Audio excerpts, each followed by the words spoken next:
kartonu. Jā, tur kartonkastes taisīja, vai kas tur bija? Tur taisīja kartonu, tur vispār tur hohma, tur ir tā kā, tur taisīja kartonkastes, tā kā un visāds kartonu izstrādāja. tad tur to aizklapēja un nobankrotēja kaut kādā 2000. vai 2001. es nezinu. Jā. Un tad tur līdz kaut kādam 2000, kaut kādam 3. vai 4. Nē, 3. droši.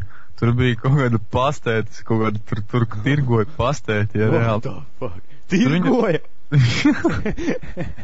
Factory. Es atceros, es biju rītīgi siks, es gāju, tā kā, man nebija tik siks, bija kaut, es nezinu, bet es tā kā eju tur pa kaut kādu gaiteni ar mammu, ja es tur eju, tur tāds rītīgs gaita, tā kaut kādā green miles. Eju pa gaiteni. Ei, taču tu dirsi, es tā kā morgā kaut kādā. Tur galā tāda vecena ar tādiem ratiņiem, viņi tirko to pastēti. Ei, dirs, vienkārši. Un tagad tur to aizklapēja sen ciet, tad tur no tā laika tur ir prosta mašīna stāvēt un kaut kāda māja un viss, kā nav. Tur veikals vienkārši tagad, es nezinu.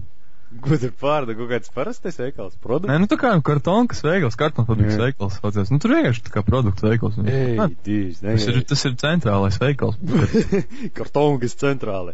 Tas tā kā tops Valmiera mažā. Tikai mums kartonkas ir lielāks bišķiņš, tā kā Elvis kaut kas. Viņu grib tā kā pārtaisīt par Elvi, tā kā tur. Jo tas kartonkas veikals, viņš skaitās kaut kāds tas jumis vai kā, viņš tā ir. Jumis.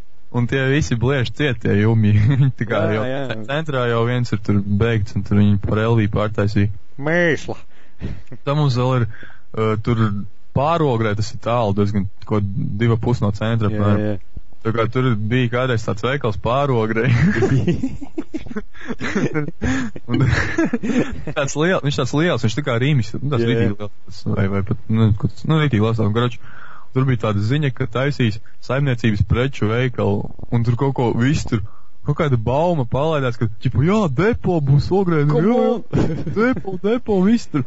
Kaut kā, man tur tā klases biedriem tur pasaka kaimiņam jau, būs depo Ogrē, tas tur nevar būt. Tā kā aizbraukšu uz darbu vēlāk, un viņš aizbrauc, un tur nav depo, tur kaut kāds domo.